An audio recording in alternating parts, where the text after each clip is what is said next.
I wanted to share a few thoughts or reflections on what having a mental health episode feels like, I guess, for me, or what the experience of that from the inside, I guess, because like so many things in life, I found that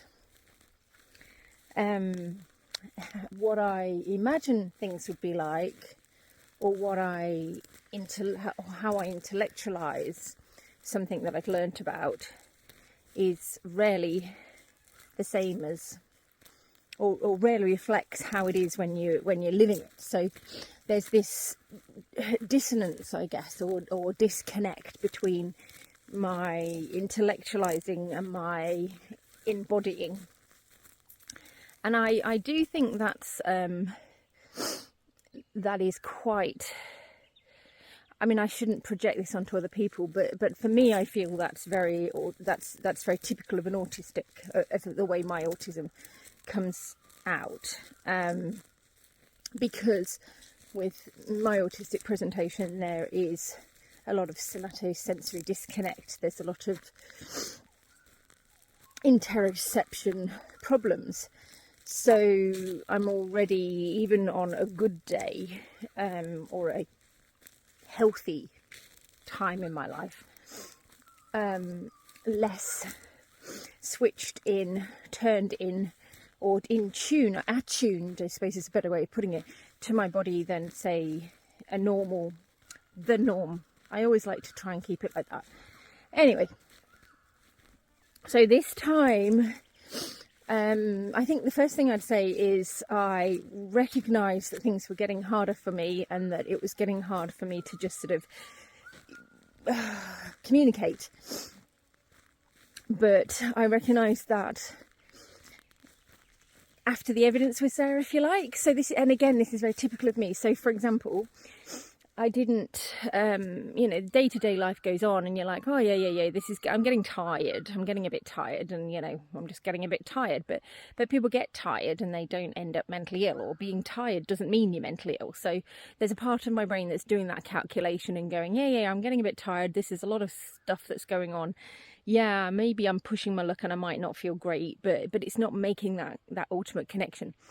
In terms of me then struggling to find my words, and to find my words in the written form to write, because I do like writing, I am a writer, that was being recognised, that was being noticed by me and interpreted as frustration, and again tiredness. So I'd be writing my reports and things for work and seeming to be taking ages, and then reading things back and going, oh look, there's little joining words and bits missing in my writing. What's going on? Maybe I'm daydreaming. Now that could be a couple of things. It definitely could be informed by a bit of dissociation, and I do have that quite a lot, and that is not I don't think that's inherently autistic. That's more trauma that or whatever. But I again feel that for me, I can see that there's a trauma link to that.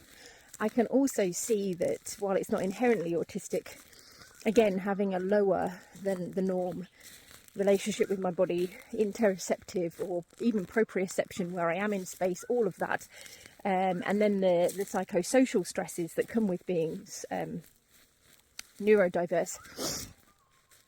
It's a coping strategy that makes sense. So there's a lot of, like, on a logical basis, if I was analysing myself, it's like, makes sense to dissociate more frequently than the norm, because there's a lot of things here that make inhabiting this meat skeleton a little bit tricky.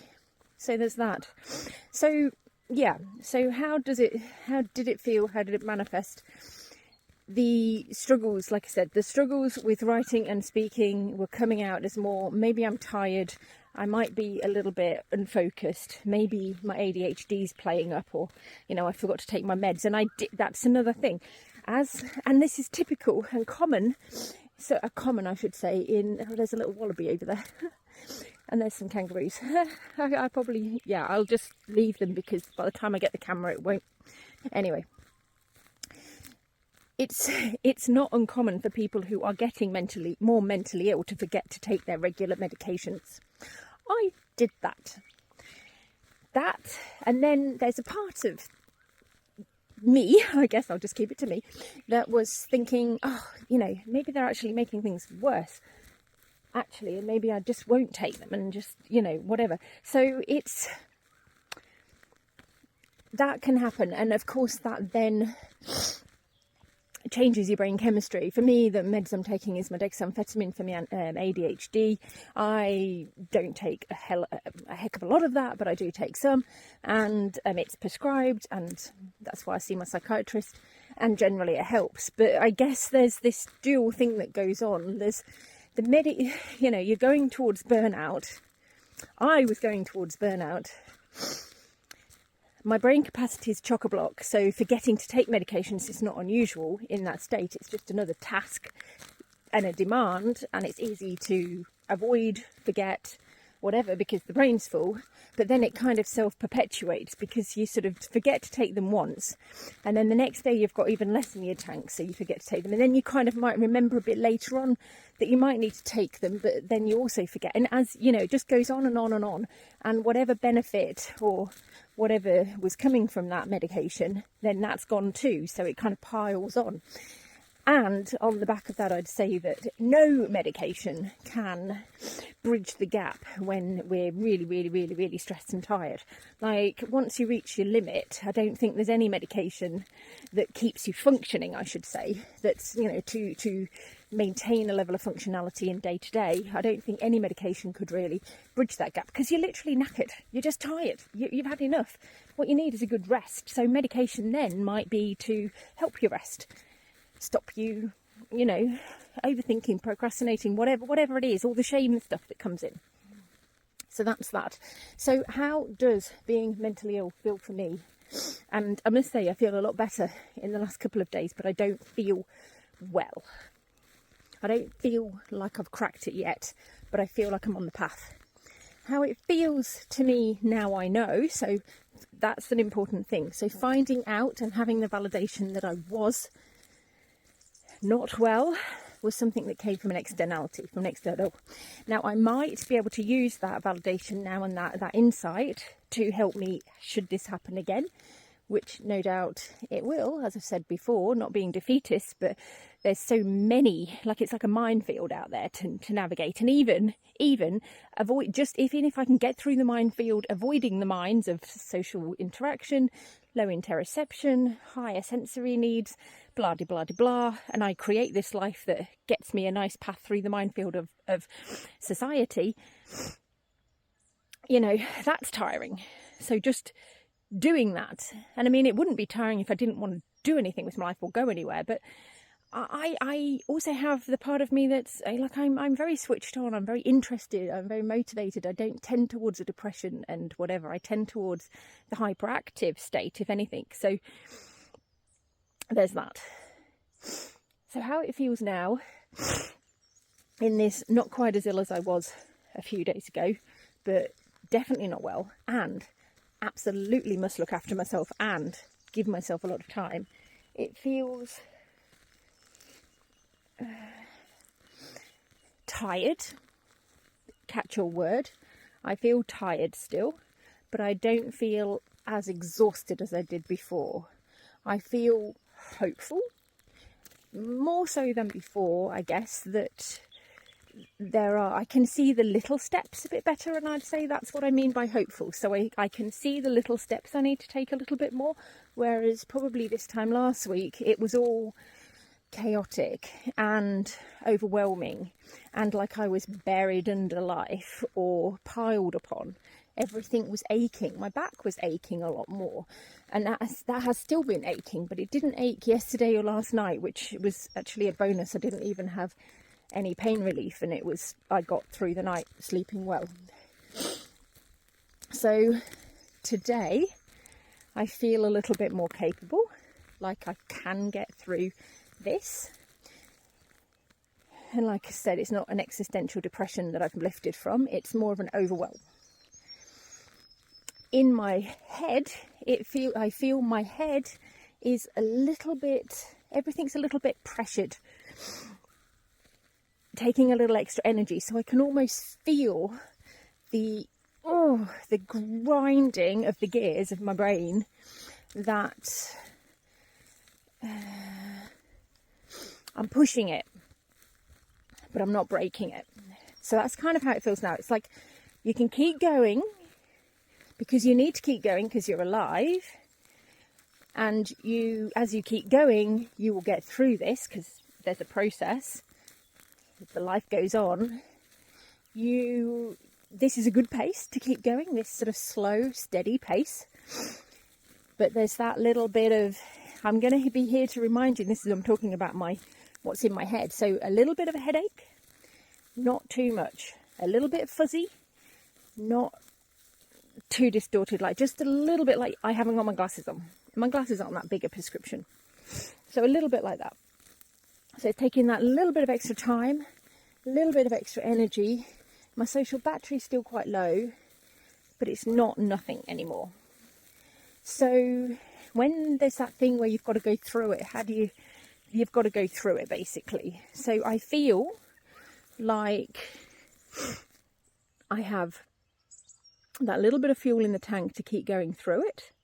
But if I then go back to, racing to try and get through this bit really quick, or if it was a journey, if it was a 100-mile journey and I put my pedal to the metal, as they said, and accelerated, I'd probably, you might get 20 miles more into it, and then my whole car would break. The wheels wouldn't just fall off, the engine would blow, and that's expensive. So I kind of feel like that. I feel like if I keep chugging along like a tractor, trying to do 100 miles in a tractor, that's what I am. I'm a tractor, not a race car. But that's better because last week I probably wasn't even a tractor. Last week I was probably, I don't know, an analogy for that.